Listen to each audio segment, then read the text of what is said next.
Bapak Ibu hadirin tamu undangan yang berbahagia, selanjutnya akan kita simak laporan Kepala Badan Pengembangan dan Informasi kepada yang kami hormati, Bapak Dr. Ivanovic Agusta, SPMSI. Disilahkan.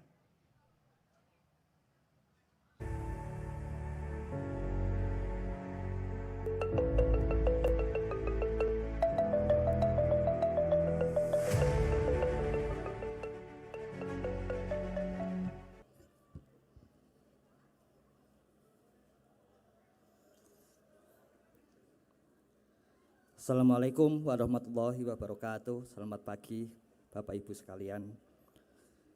Ada dua hal di Bandar Lampung yang membuat kami keringetan. Yang pertama, pepes ayam PU dimakan di siang hari. Yang kedua, di acara kita pagi hari ini. Yang kita hormati bersama Bapak Menteri Desa, PDT dan Transmigrasi beserta Ibu, Bapak Wakil Menteri Desa, PDT dan Transmigrasi, Bapak Gubernur Lampung beserta Ibu dan para jajaran, para gubernur dan DPRD yang sudah hadir saat ini dari Ketua DPRD Bengkulu beserta jajaran, para bupati dan wali kota di seluruh Indonesia yang saat ini sudah hadir lebih dari 30 bupati dan wali kota atau yang mewakili, para pejabat tinggi media dan pratama di lingkungan Kementerian PDT dan Transmigrasi, para pejabat tinggi media dan pratama dari kementerian dan lembaga yang sudah berkenan hadir pada pagi hari ini, para kepala dinas PMD di seluruh Indonesia, rekan-rekan kami yang ada di daerah, para kepala dinas PMD kabupaten di seluruh Indonesia, para inventor dan inovator dari desa teknologi tepat guna Nusantara ke-24 di Lampung. Bapak dan Ibu sekalian, pada dekade 1970-an, pegiat-pegiat lembaga swadaya masyarakat sudah merasakan pentingnya teknologi tepat guna bagi desa di Indonesia. Pada saat itu mereka sudah mendampingi desa-desa untuk menerapkan teknologi tepat guna. Gerakan ini juga dilaksanakan para santri di pesantren. Almarhum Gus Dur misalnya turut mempraktekkan teknologi tepat guna di pesantren seperti di Gulug-Gulug. Ini ada satu buku hasil teknologi tepat guna di pesantren Gulug-Gulug yang saat itu menjadi salah satu buku yang harus kami pelajari semasa kuliah. Setelah lulus baru tahu bahwa Gulug-Gulug ada di Madura. Kemudian almarhum Dawam Raharjo juga mengembangkan teknologi tepat guna di pesantren Pabelan, Jawa Tengah. Berikutnya atau posyantek di desa-desa di seluruh Indonesia. Kemudian beliau sudah meluaskan pemasaran teknologi tepat guna menjadi lomba TTG dan diakhiri dengan gelar TTG dari level kabupaten, provinsi, dan nasional. Selanjutnya pada tahun 2021 Bapak Menteri Desa, PDT dan Transmigrasi menambah ekosistem teknologi tepat guna, yaitu di samping posyantek juga dikawinkan dengan BUMDesa dan BUMDesa bersama yang kebijakannya relatif revolusioner sampai tahun ini.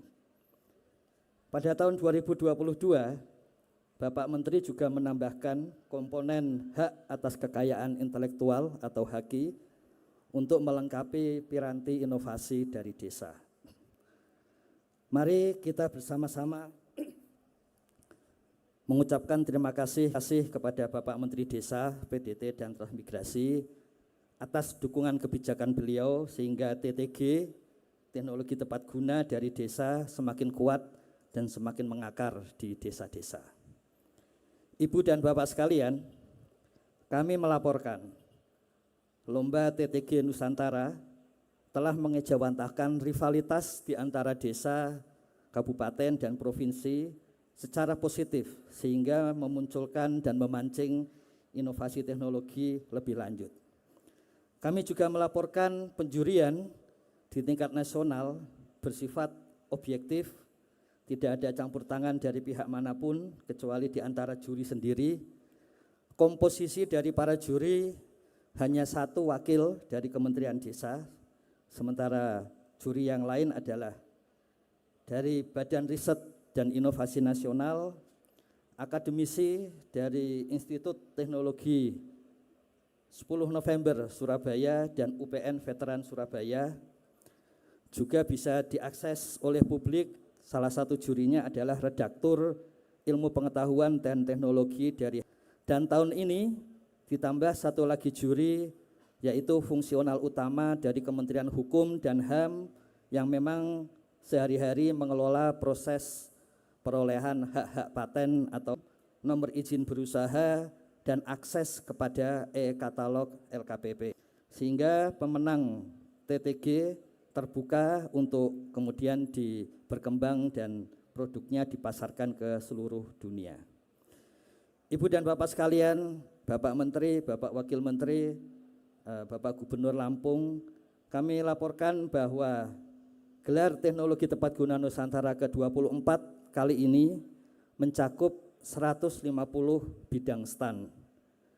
Namun atas kreasi dari masing-masing provinsi, berbagai stand disatukan sehingga menjadi stand yang sangat besar. Kami yakin dengan stand yang seperti ini, nanti Bapak Ibu sekalian bisa membuktikan, sangat sulit bagi tim penilai stand untuk menentukan siapa juara 1, 2, dan 3 dari stand.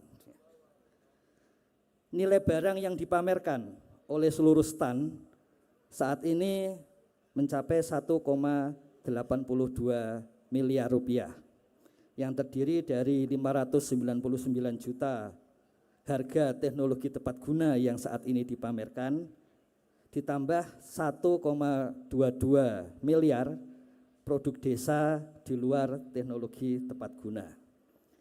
Sebagaimana gelaran teknologi tepat guna tahun lalu, di mana produk stand terjual tuntas, Kemendesa PDTT beserta Pemda Lampung menargetkan transaksi dari gelar teknologi tepat guna tahun ini untuk TTG mencapai 700 juta.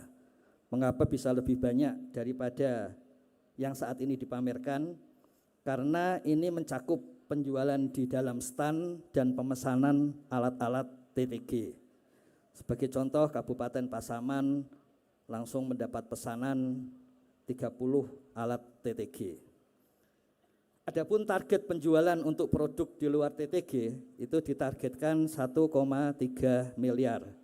Sehingga total transaksi pada hari Minggu nanti ditargetkan mencapai 2 miliar rupiah atau selama 5 hari depan rata-rata adalah 400 juta rupiah per hari. Ini di luar pasar rakyat yang Bapak Ibu sekalian bisa melihat di belakang. Pemda Lampung juga menambahkan kreasi tersendiri pada gelar TTG Nusantara ke-24 ini, diantaranya acara diselenggarakan sejak tanggal 1 Juni sampai nanti berakhir pada 11 Juni 2023. Ini menjawab ide dari Bapak Menteri Desa, PDT dan Transmigrasi agar yang namanya pameran juga diselenggarakan pada hari Sabtu, pada hari Minggu, dan pada hari libur. Sehingga warga masyarakat semakin mudah dan semakin banyak berkunjung serta menikmati berbagai teknologi tepat guna. Pemda Lampung juga menambah cabang lomba cepat tepat pembangunan desa.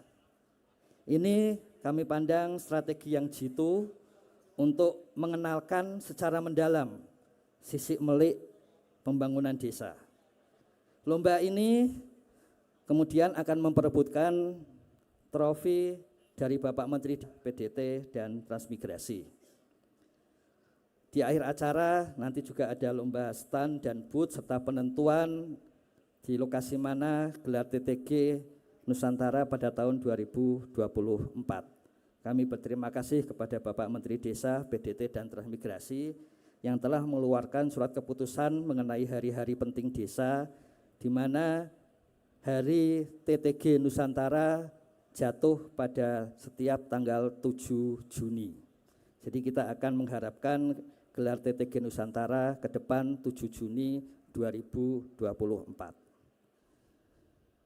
Bapak Ibu sekalian, akhirnya kami memohon kepada Bapak Menteri Desa, PDT, dan Transmigrasi agar sudilah kiranya untuk membuka gelar TTG Nusantara ke-24 pada pagi hari ini. Dan kami mengucapkan terima kasih yang setinggi-tingginya kepada Bapak Menteri Desa, PDTT, dan Ibu, kepada Bapak Wakil Menteri Desa, PDTT, kepada Bapak Gubernur Lampung dan Ibu, kepada Ibu Wakil Gubernur Lampung, kepada Ibu dan Bapak Gubernur, Wali Kota, Bupati yang telah menyelenggarakan dan menyelesaikan lomba TTG Nusantara di tingkat kabupaten dan provinsi, serta ikut serta dalam gelar TTG Nusantara di Lampung sepanjang minggu ini. Kami memohon kepada Bapak Menteri Desa, PDT, dan Transmigrasi agar seluruh gubernur, wali kota, dan bupati yang hadir pada hari ini, yang artinya sudah teruji mendukung teknologi tepat guna di wilayah masing-masing, mohon kiranya Bapak Menteri Desa, PDT, dan Transmigrasi juga memberi penghargaan atas dukungan bupati, wali kota, dan gubernur. Terima kasih kepada seluruh juri lomba TTG Nusantara, baik dari kabupaten, tingkat kabupaten dan kota, tingkat provinsi, dan tingkat nasional. Kepada seluruh peserta gelar TTG Nusantara ke-24, Pemda Provinsi, Pemda Kabupaten, sekolah menengah, perguruan tinggi, SDGs Desa Center, perusahaan swasta, kami juga mengucapkan terima kasih.